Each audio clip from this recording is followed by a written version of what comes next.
Welcome everyone. We're going to get started. I'll let people in as they join as well. But it's great to see you. I've got my gallery view on one side, and I've got my speaker view recording here on the other. But it's great to see you. If you feel comfortable with the camera on, great. It won't show up in the recording. But if you want to keep your picture off, that's perfectly fine as well. Even in the limitations of virtual, it is great to be together. If you're new to Eat, Drink, and Be Catholic, and I'm going to get distracted by all this admitting people.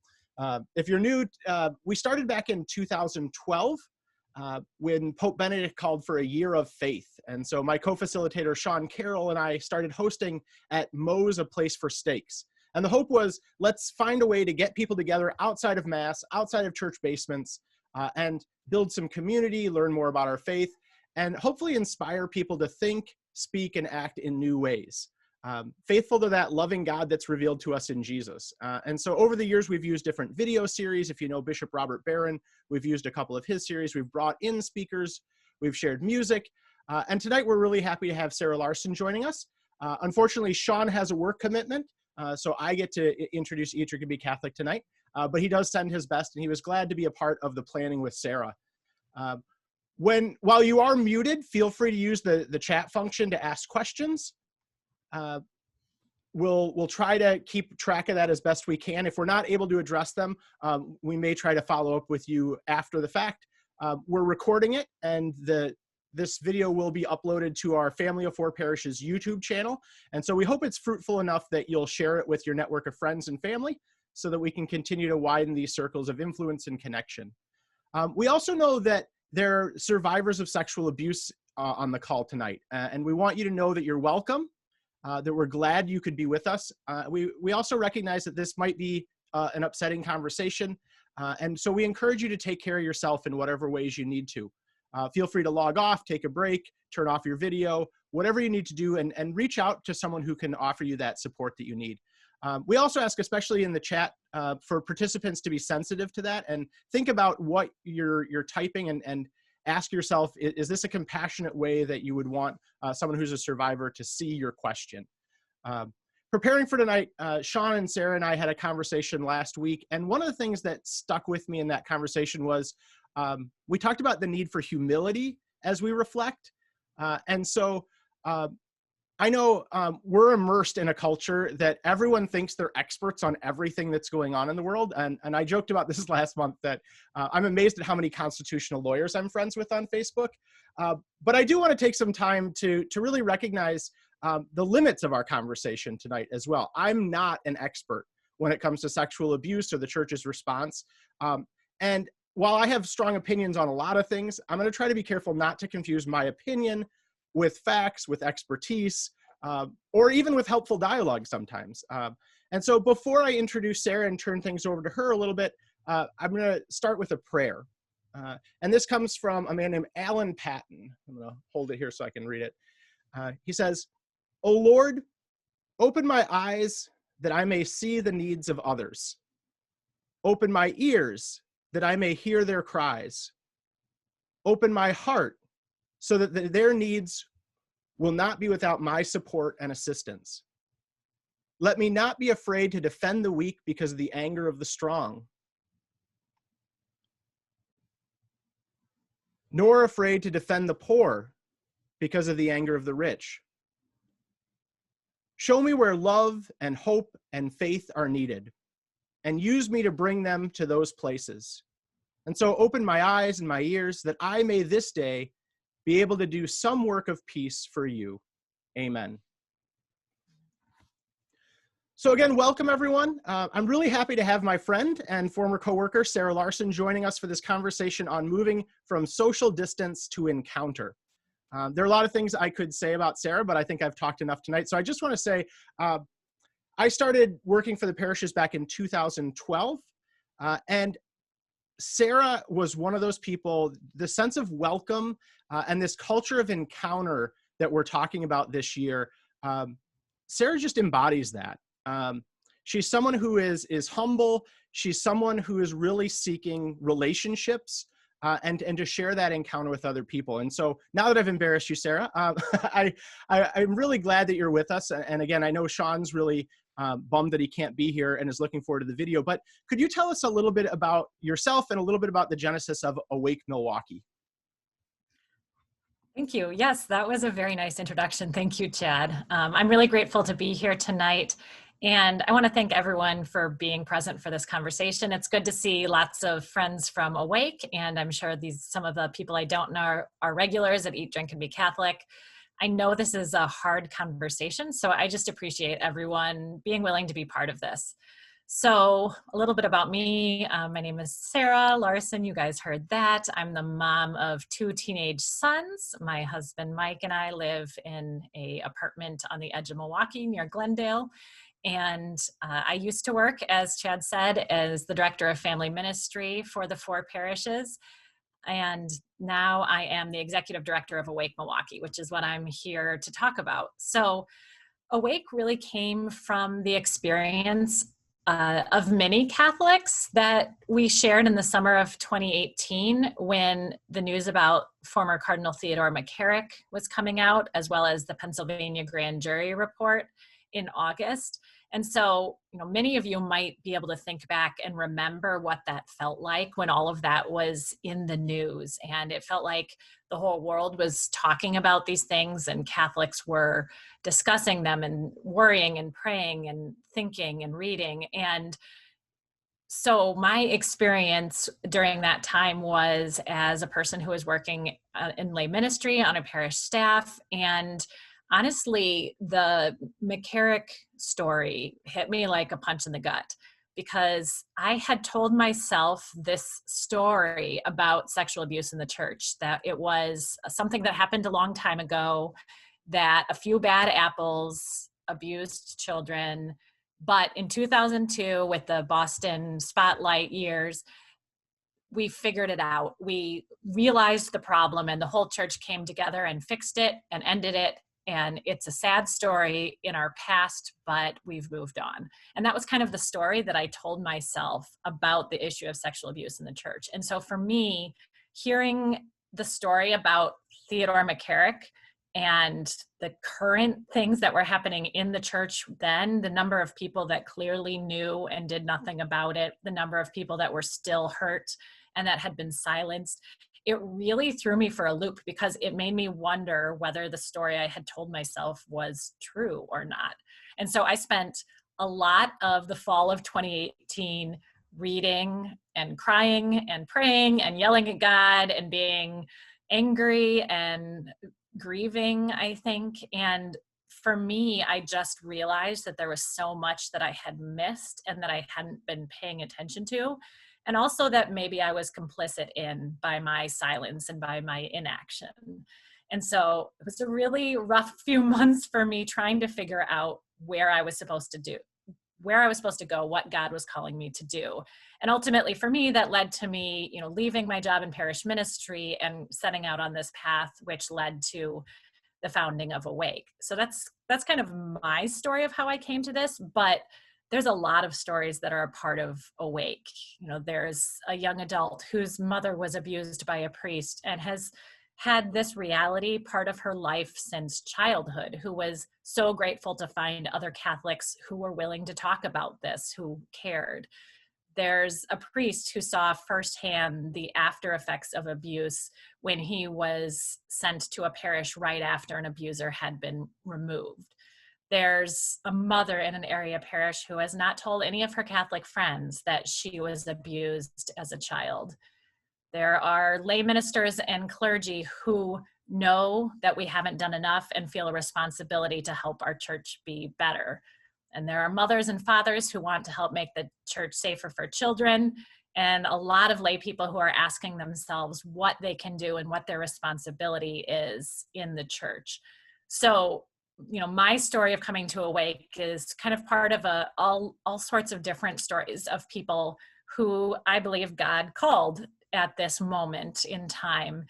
And eventually, we had a group of people that met in my living room in March of 2019, and we were just sitting around talking about these questions and about our anger and our frustration and our grief and our sense of betrayal, but also about this sense of conviction and hope and this reality that we are the body of Christ and feeling called to do something. So when we all started getting together in March of 2019, we didn't really know where we were going or what we were going to do, but we pretty quickly discerned that we were called to do something, and that we were called to do something as a community together, because that's how God works. And so when Archbishop Listecki was interviewed that fall about the sexual abuse crisis and asked what he would say to to Catholics who are struggling with these questions, he said, I would tell them to stay and lead within the church. And so that's really what Awake came from, is a response to that call to stay and lead within the church. And so, we started out by talking to a lot of people throughout the Archdiocese, meeting and having one-on-one conversations and just listening to people throughout the body of Christ in this area. We started connecting with survivors. We started holding small group discussions and really just kind of connecting and building a movement of Catholics who care about this and wanted our church to be better. And from the beginning, it was really important to us that we would be committed to this in the long haul, because so much of our response in the church to the issue of sexual abuse has been in reaction to headline news. When something breaks in the headlines, everyone seems to be talking about it and thinking about it for a month or 2 or 3, and then everyone moves on. And it was really important to us for Awake to be committed to this in a sustained way over the long term. So eventually we launched in August 2019 with our website and our open letter to survivors, which was a letter of just apology from us as members of the body of Christ to all who had been harmed. And we've ended up forming as a nonprofit organization in 2020, and we've just been kind of growing and reaching more people and doing more things ever since. So that's the long, short version of how we came to be. Thanks, Sarah. One of the things you describe when we were talking, that you're addressing the twin crises of sexual abuse and leadership failures in the Catholic Church. And for someone who maybe hasn't been paying attention to what's been going on, or maybe they're new to the church and don't know some of the history, can you talk a little bit about how you're trying to address both of those realities? Yeah, so the mission of Awake is to awaken our community to the full reality of sexual abuse in the Catholic Church and work for transformation and healing throughout the Archdiocese of Milwaukee. And we chose and discerned those words very carefully. And that those words, the full reality, is really important, because the full reality of sexual abuse in the Catholic Church is complicated. We all know, I think by now, that it goes beyond the abuse itself. And I've learned that for many survivors, the betrayal by church leaders, not the one who abused them necessarily, but the ones who covered up or minimized or enabled their abuse, sometimes that betrayal is just as painful as the abuse itself.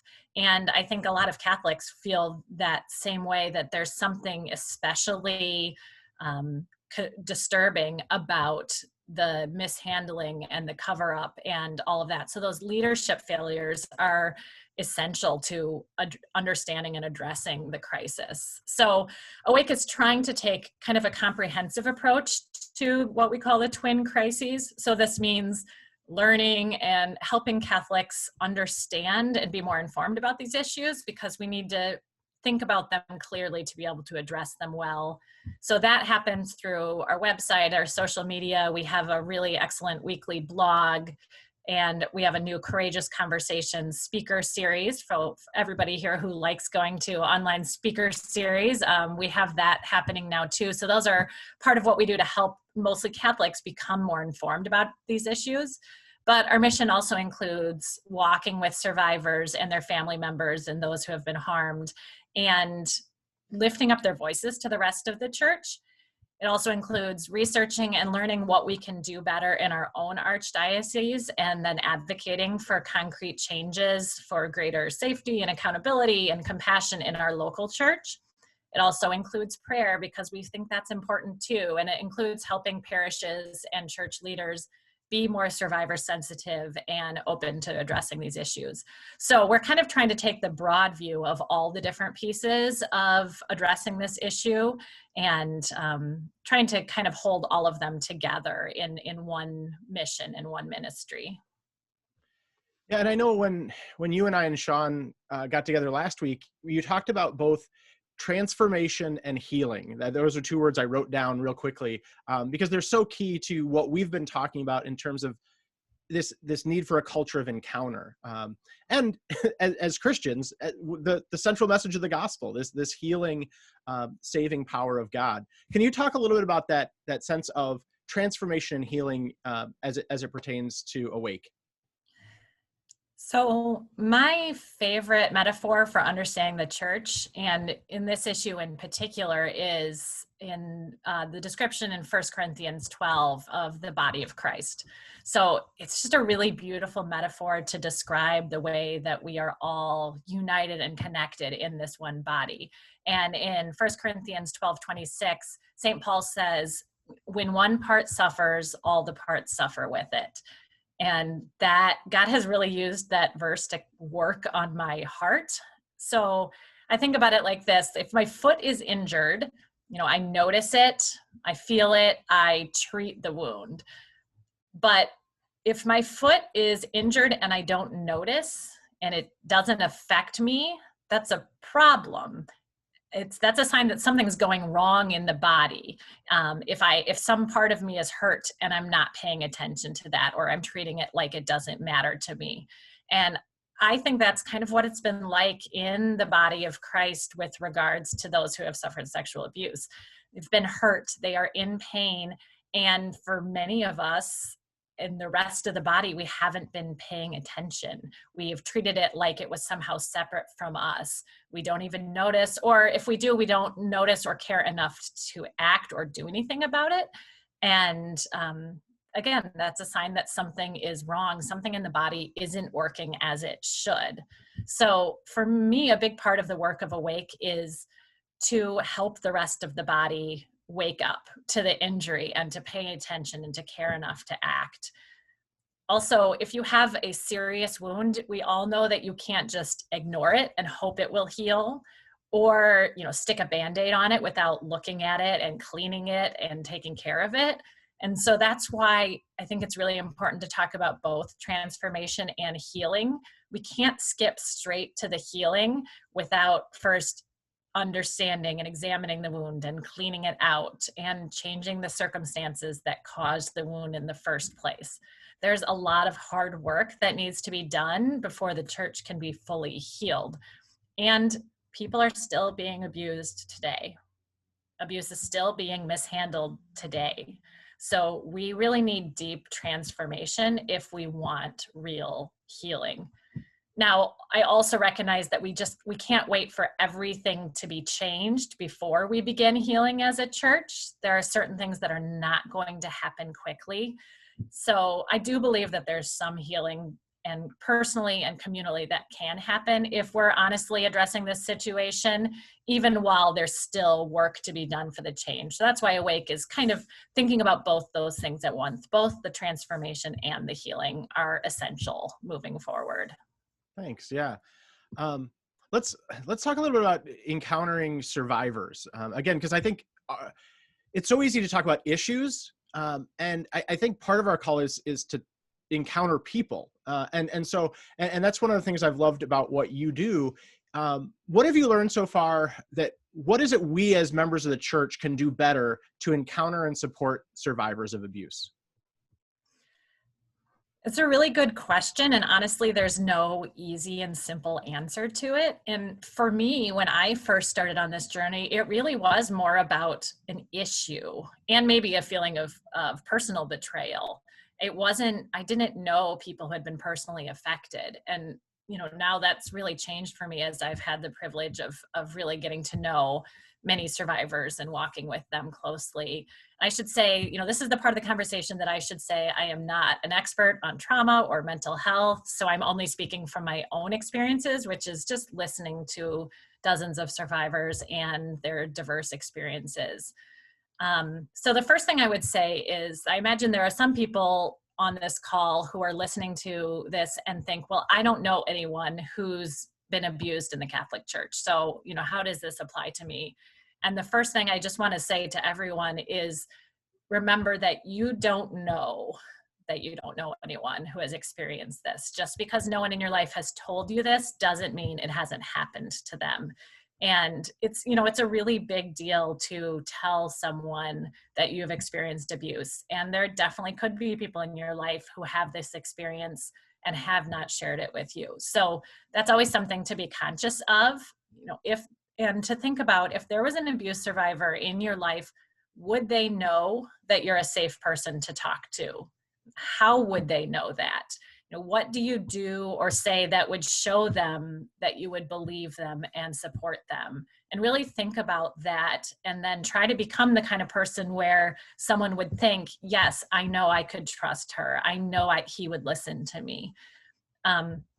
I have heard over and over from survivors that one of the most painful things for them is the silence of Catholics, the lack of any response.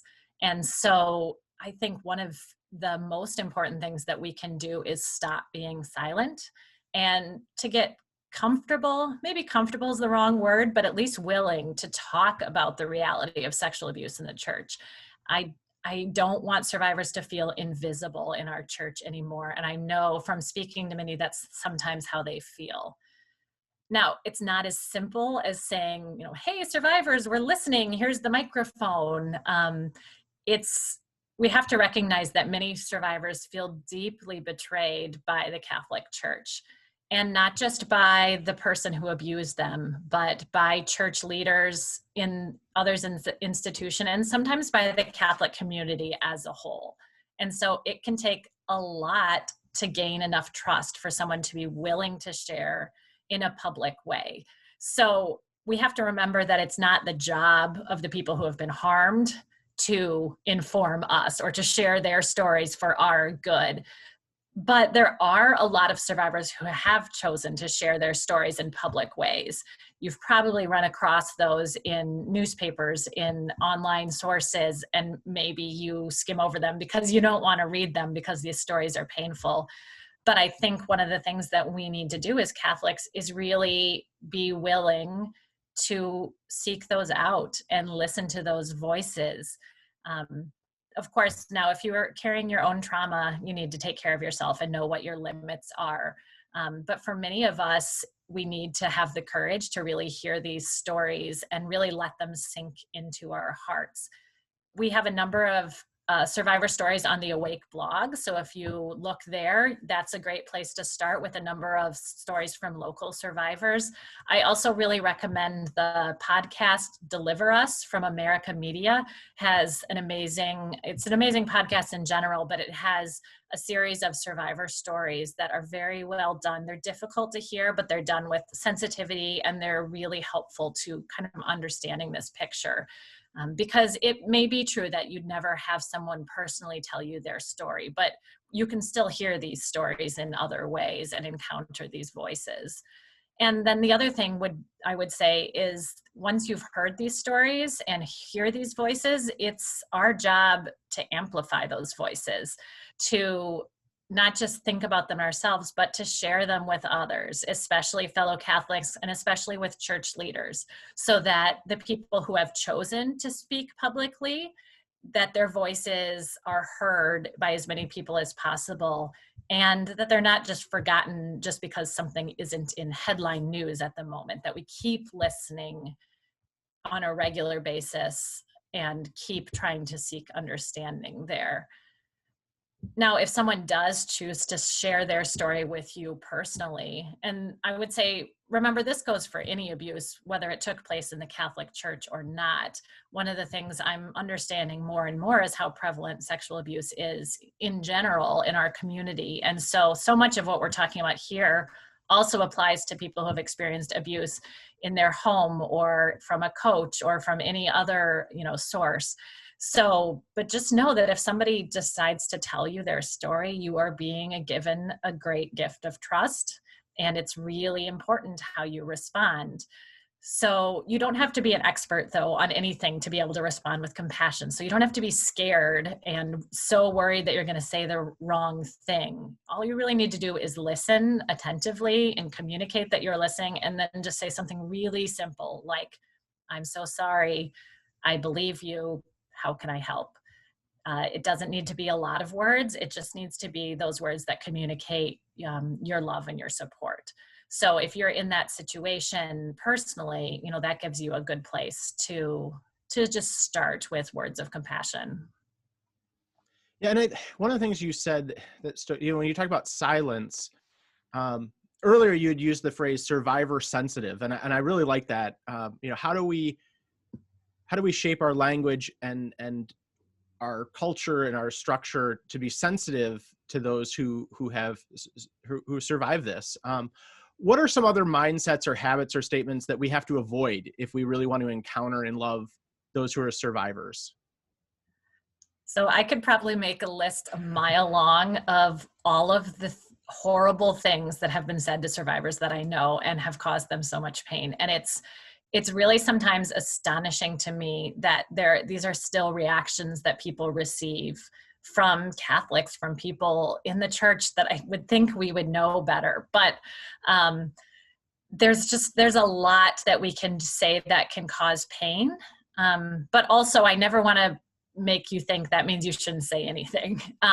This is actually the topic of our next Awake Courageous conversation that's taking place next Thursday. It's called Understanding the Impacts of Trauma and Building Trauma-Sensitive Parishes. So it's a really big topic, and I'm not an expert. So I hope you'll consider joining us next Thursday or we'll be recording that event so you can watch it afterwards. So we'll have a clinical psychologist speaking about this and survivors themselves speaking directly about their experiences and kind of do's and don'ts. But from my perspective, there's a few things I would mention just from what I've heard from survivors. One of the first things is, I kind of mentioned this before, but be conscious of the fact that anytime you are in a group, there may be survivors present, possibly people who have experienced sexual abuse in the Catholic Church, and much more likely people who have experienced sexual abuse in some context. And so we need to always be conscious of those people that are possibly in our parishes, in our communities, that we're not aware that they have this experience, but we need to think when we're speaking. I'm shocked at the number of times a survivor has told me that, her women's group that doesn't know that she has this experience said something totally callous about survivors always looking for money from the church or whatever. And sometimes I think it just takes a little mindset switch to say, I could be talking about someone who's sitting right here. And hopefully that helps us think more carefully when we speak. And even what you said at the beginning in the chat, Chad, is that be conscious of what you're saying because you don't want to hurt someone. Well, we're conscious of that because of the topic tonight. But I would say anytime that you're in any group, be conscious of the fact that there are going to be people there who have experienced abuse or trauma of some kind, and to be thoughtful about what you say and do in that context. Something that is really important to me when we talk about these issues of sexual abuse in the church, and is really kind of central to the way that Awake approaches this, is to not exclude any survivors with the language we use. So sometimes you will hear, say, a prayer said, or someone talk about abuse of children, or they'll say clergy sexual abuse. With Awake, you'll notice I've been saying people who have experienced sexual abuse in the Catholic Church, because we recognize abuse is not only by clergy, but there are other church leaders, laymen and women, who have committed abuse. And we don't ever want people who have, been abused in that context to feel that they're somehow excluded because their abuser wasn't a priest. And a lot of the survivors that I'm connected with and that Awake is connected with were not abused as children, but as adults. And sometimes the language we use excludes them as if their abuse doesn't count because they were over 18. And, personally, from both my personal context and what I've been reading and researching, I think the abuse of adults in the church is a so much bigger problem than we realize. And that this the next wave of the crisis will be a tidal wave of revelations about abuse of adults that we really have not started dealing with yet. So I think it's really important, and I know this from survivors that I'm personally friends with, that they feel very hurt when there's some kind of maybe a prayer that's supposed to be for survivors, but it's worded in a way that communicates to them, but not you, because your trauma doesn't count to us. So that's something that I'm just personally really convicted about. Another thing, and Chad, you and I talked about this before, is that we have to be really sure that we do not use survivors and their pain as a tool to advance some other cause or some other agenda. And not only can we should not do it ourselves, but we shouldn't let anyone around us do that either. The pain of abuse is not something you use to score points for your side in a theological debate or an ecclesiological debate. These are people, these are human beings, and we do not have a right to use them to make a point. And honestly, survivors know when they're being used. They can tell when someone doesn't care about them, but cares about scoring points for their agenda or their side, whether they're more conservative or more liberal, whatever their issue they're trying to push is. That's listening to survivors doesn't mean let me find out how I can use their story to prove my point. So that one is a huge one for me. And I know you said so as well, Chad. I think that it's also really important if conversations about this come up, about sexual abuse in the church, especially if there's a headline or if somebody who's not Catholic or who's left the church makes a comment about this, about, how can you still be part of that? Or, says something about those pedophile priests, or, if you hear something like that, no matter how much you love the church, I think it's really important that we don't have to feel the need to defend all the actions of church leaders. Certainly not abusers, but not others as well. There are certain choices that people who abused made, but also those who enabled them made, that are indefensible. And we should not, as Catholics, have our focus be on defending the indefensible. It is okay to say, yeah, you're right, that is awful, and leave it at that. You don't have to say, but I really, whatever. Maybe there's a time and place for that, but to be really thoughtful about the fact that sometimes we just have to be willing to sit with the awfulness of it without putting, the sunny side out right away. And I think that's really important when we have these conversations kind of in the broader community, to just be willing to recognize when things are really bad, to be able to say so. I think for me, another thing that I've kind of learned along the way, and I feel like Catholics need to remember, is that abuse survivors are not some distinct class of other people that, that we somehow put to the side. And they're human beings just like all of us.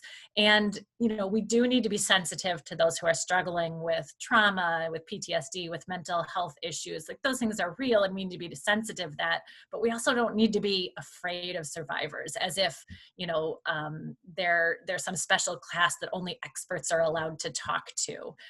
These are people. And so I think that for some reason, it's just a mental block some of us have.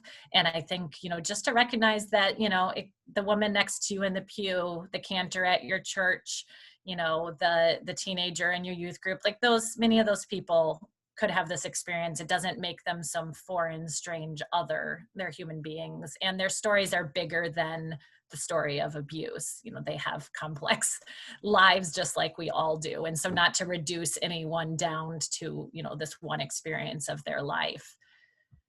And one other thing that I personally have been learning along the way, and I think, I still struggle with sometimes, but I think is really important, is that we have to, if we say we want to listen to survivors, that we want to encounter survivors, we have to be willing to receive them, whoever they are, whatever they're like. There can be sometimes a tendency among Catholics to choose only to interact with or raise up the voices of certain survivors, the ones that seem really nice, the ones that say things the way that we want them to say them.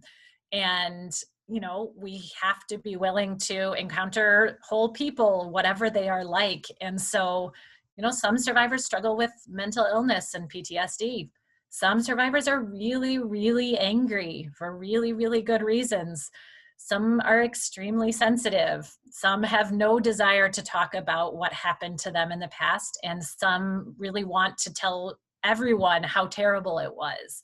So, they're not all the same. And, we have to be willing to listen and hear all of that, whatever all of it is for them, to receive people as Jesus did, which is their whole person, not judging and not expecting them to sanitize their emotions for us to make us more comfortable. And that's something I think we in the Catholic Church can really work on, is being willing to receive the whole story and whatever comes with it.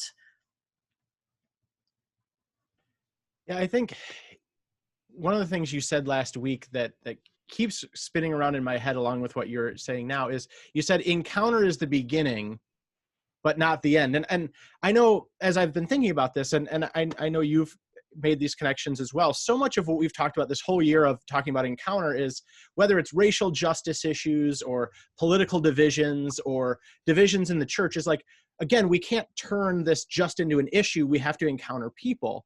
But as you said, that's only the start.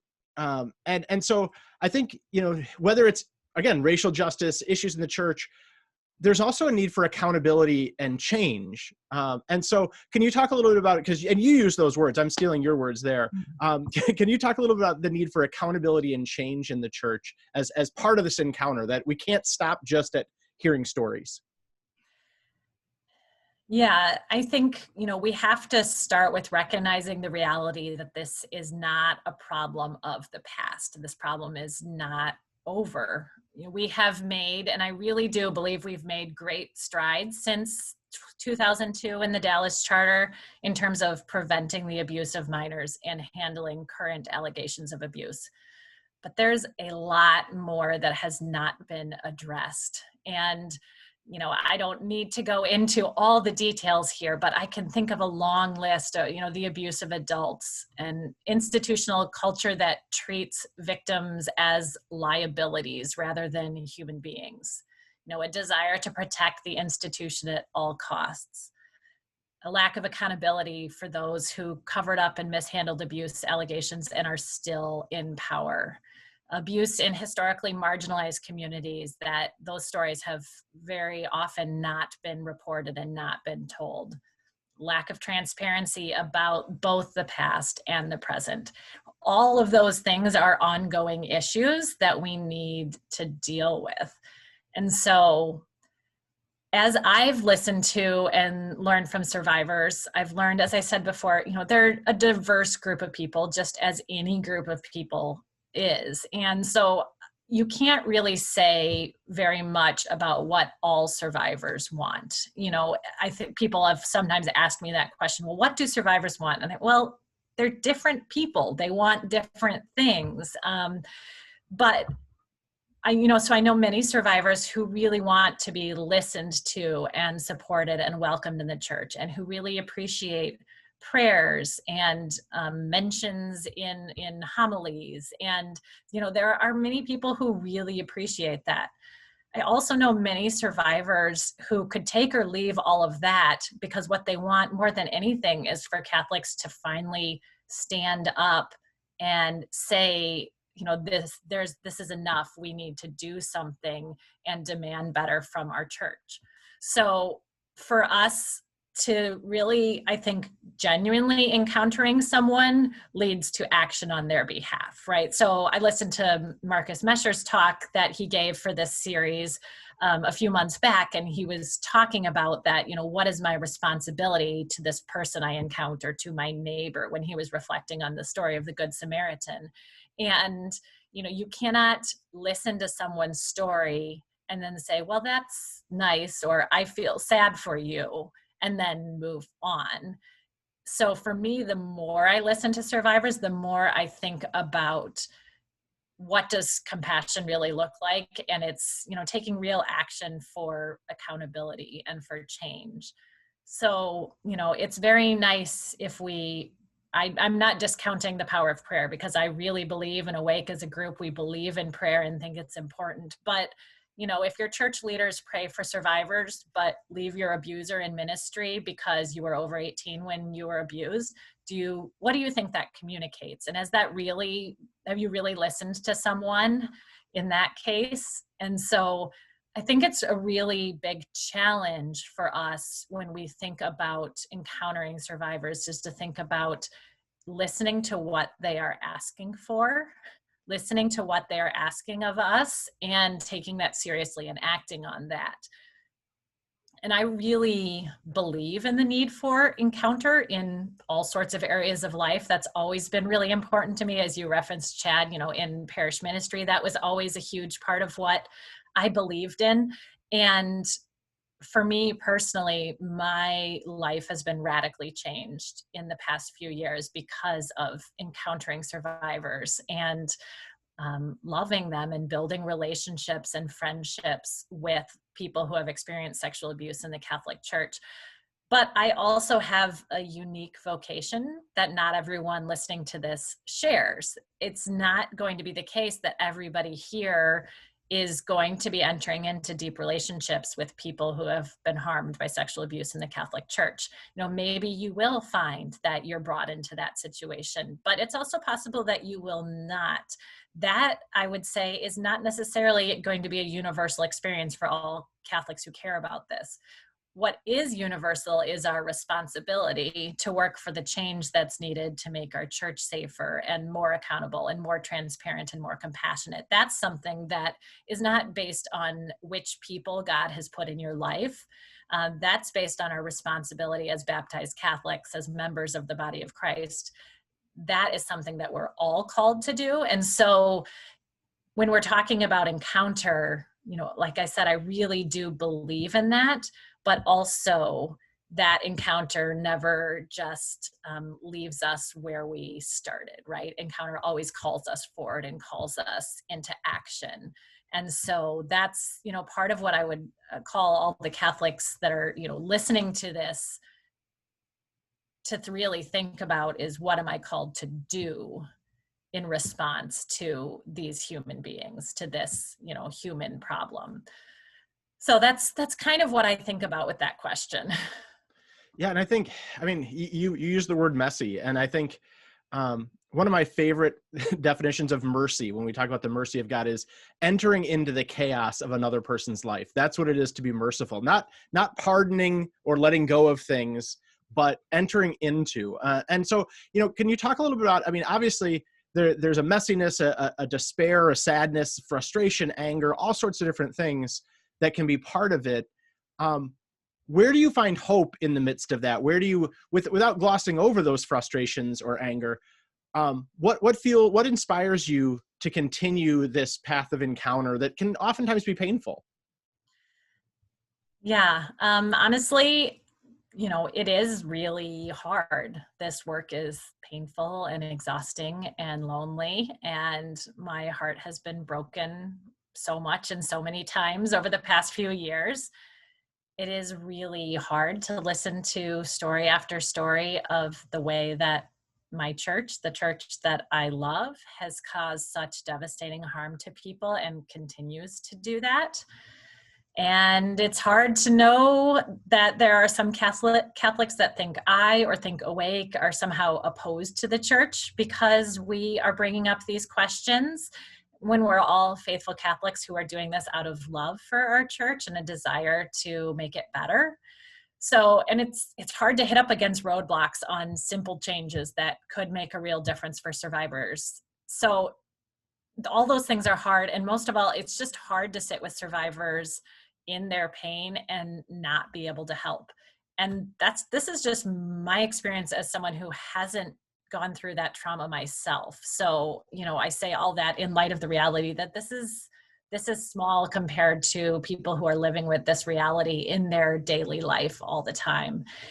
And I guess the one thing I would say that really sustains me and sustains Awake and everyone involved, I think, is this conviction that the Holy Spirit is doing something in the church right now, that God is alive and active and working and moving, and that we are somehow just called to be part of that.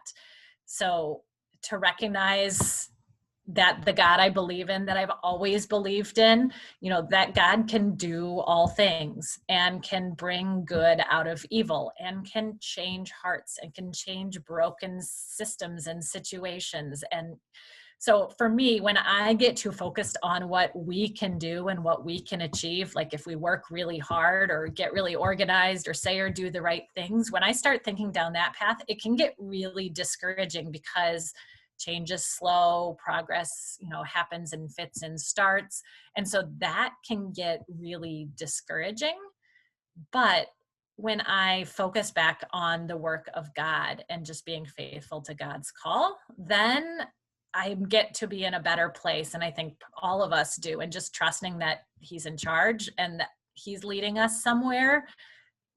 I think for me, that's kind of what helps me keep going and just really trying to cling to this conviction that God is always working on the side of truth and justice. Like that's where God is. That's where God has always been. You read the scriptures, that's where God is. And so it's sometimes difficult and lonely on that path, but to trust that that's where God is present. That's where God is moving and active. And so for me, at least, that's kind of where I try to come back to that center, is just knowing that God's in charge and trusting that He will make the most of our work in whatever way He can. Well, I want to give people on the call a chance, if you want to pull up your chat box, if there are questions you want Sara to address. While you're doing that, can you tell us a little bit about, or for people who are watching on YouTube, how can people get involved in Awake Milwaukee? What are some of the resources that you offer? What are some of the upcoming, you mentioned the Courageous Conversation coming up. What are some ways that people can take this as one step towards further involvement in Awake? Thanks. I would love to talk about that, Chad. Yeah, there's a ton of ways to get involved and get connected. The easiest thing to do would be to go to the Awake website, which is awakemilwaukee.org, and you can find everything there. Some of the things you'll find is a subscribe button to subscribe to our weekly email list. I think that's probably one of the simplest first steps you can take, because part of why that's helpful, I think, is because if you get an email about this every week, it's a reminder to not let this issue go away in your mind. It's a reminder to stay attentive to it, even when other things kind of take over in your life. And so you can sign up for the email list and get the newsletter. That you can also find on the website our blog, which Erin O'Donnell is our blog editor. She is a member of Saints Peter and Paul, and she helps put together a amazing weekly blog that covers a lot of important information and issues. We include survivor stories, interviews with experts, personal stories from people in the Awake community. And it's a really good way to, if you just follow that, if you feel like you don't understand and there's way too much to learn, like if you just follow that week by week, you'll grow in your understanding a lot. Also on the website, you'll find our open letter to survivors. I mentioned that earlier in the discussion. That was kind of our first action as an Awake group, was sharing this letter to survivors, which is written on behalf of the body of Christ, an apology, the kind of apology that we think survivors deserve from the church that they don't always receive. And so it's meant to be signed by anyone who wants to offer that apology as well and wants to offer a gesture of support. So you can find on our website the open letter and sign your name to that if you would like. It may seem like a small thing, but I've heard, survivors say that scrolling through the list of names means something to them, because every one of those people is someone who took just a moment to show that they cared and to take seriously their responsibility to reach out on behalf of the church. So you'll find those there. You will also find information about our Courageous Conversations series. So that I'm really excited about. We've been planning to have a speaker series for a very long time. And just when we were getting rolling, then the pandemic hit, everybody ended up staying home. And we just finally, got to a place where we felt we could do that in an online forum. And so we've had 2 speakers already in December and January. And then this coming February 18th is our next one. So that's next Thursday. I'd love to have you join us. That is, again, that I mentioned earlier, it is focused on exploring the impacts of abuse, or actually of trauma in general. So the long-term impacts of trauma and building trauma-sensitive parishes. So that gets into a lot more of the kind of specifics about what we can do in understanding trauma and how it works and how it impacts people, and then what we can do to be more sensitive to that throughout our Catholic community. So that's next Thursday, and you can sign up for that on the website as well.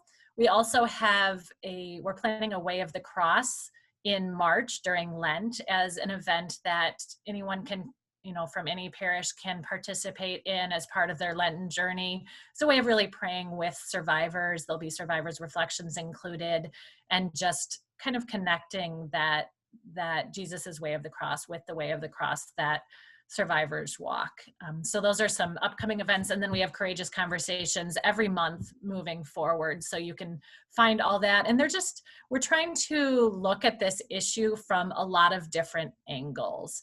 And so to address, from a psychological perspective, from a theological perspective, from the perspective of survivors. And so we're going to kind of address all sorts of different issues in those conversations. So if you get on our email list, you'll see all of that information.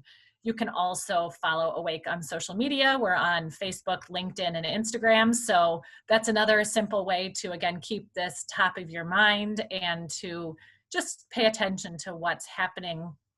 We also are, always encouraging people to take various actions in response to what we're learning. And so last month, our Courageous Conversation was focused on 3 women who helped unveil abuse by Catholic composer David Haas. And we listened to their stories, and we've encouraged people to act in response to that by writing letters to their archdiocesan leaders and to their parish if those places have not yet suspended the use of David Haas's music and liturgy. We've learned that it's really important to his survivors that they aren't re-traumatized by hearing his music at Mass.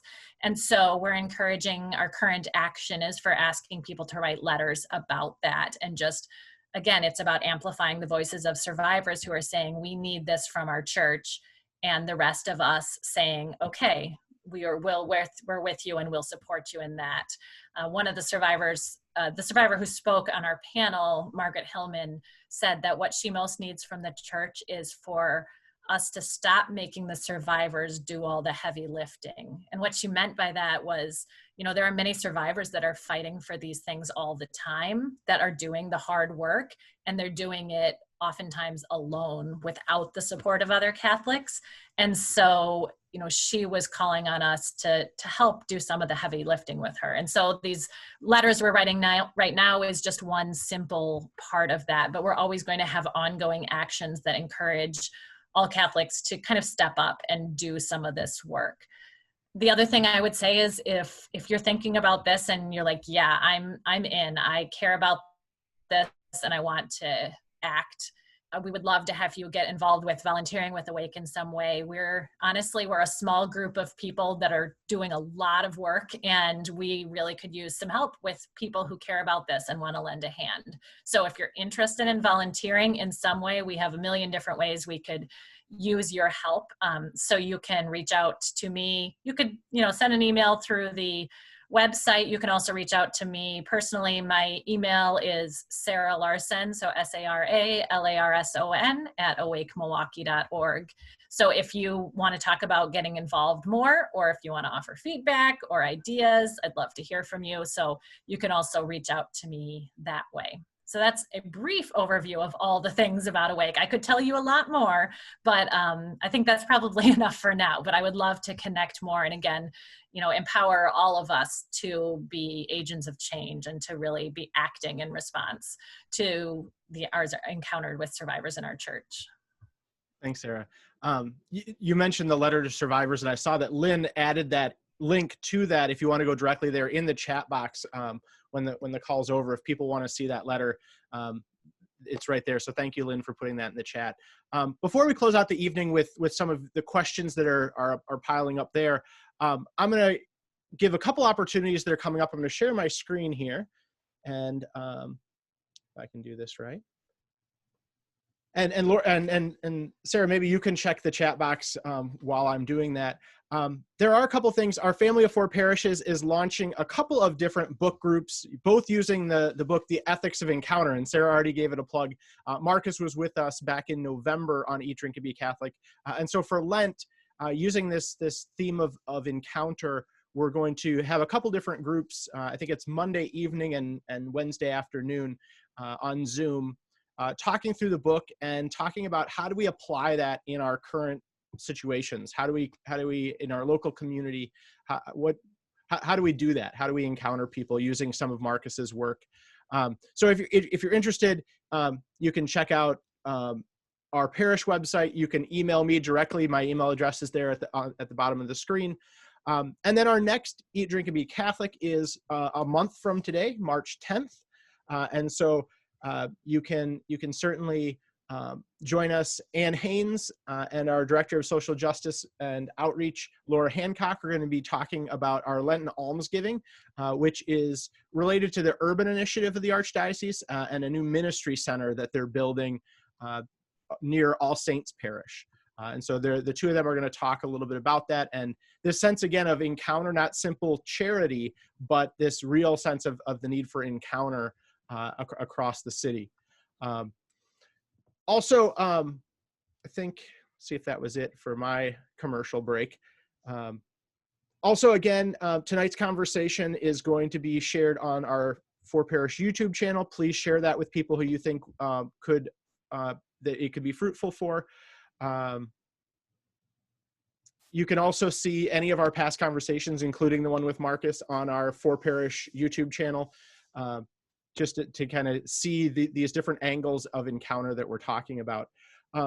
Sarah, were you able to find anything in the chat that you wanted to respond to before I'm going to unshare my screen here?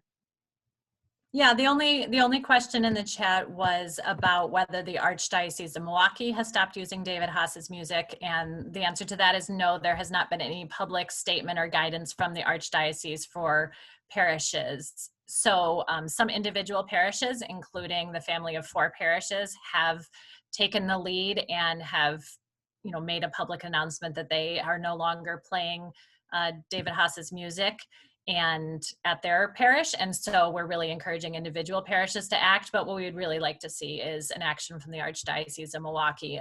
About 70 other dioceses have already done so, including those that are most closely connected to David Haas, including the Archdiocese of St. Paul, Minneapolis, where he was kind of based, have already made that decision. And so it's just up to our Archdiocese to kind of take the compassionate step at this point. So your help in raising that question to them, I think, would be really valuable. As far as we know, no one has received a response to their emails, but it's only been a couple weeks since we started this kind of initiative. And so we're hoping that if they continue to hear the voices of people who care about this, that we'll get some kind of response or action on that soon.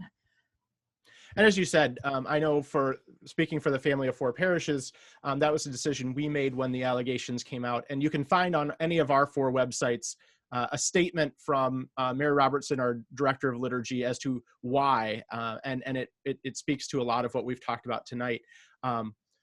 Is it on the Awake website? Is there still kind of guidelines on how to help someone craft that letter if they wanted to write to the bishops?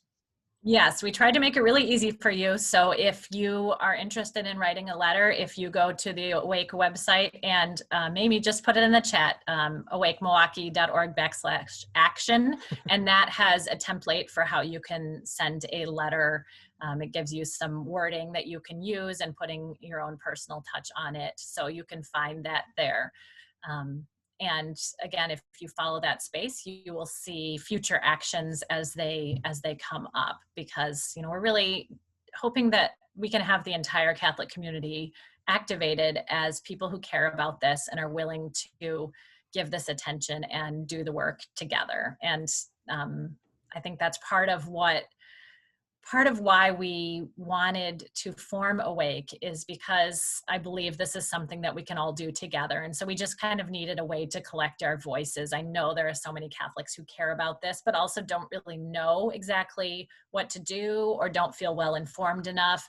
And so part of Awake's role is just to kind of bring all those people together, maybe do some informing and also helping us to be thoughtful about the way that we respond as a community. So we'd love to have your action on that, as well as, just telling people about Awake is really helpful, because a big part of what we're trying to do, honestly, is about culture change. It's about there are decisions that can be made by leaders, but there's also action that needs to happen by every Catholic in the pews to make our church more welcoming and safe and supportive to survivors. And so it's really helpful, every single person, every single Catholic, whether they are in a position of leadership or not, to have a good understanding of these things, to be sensitive to survivors, to recognize this issue and care about it. And the more people who do, even if we're all just taking small actions, we can slowly move the culture of our church in the right direction. And I think that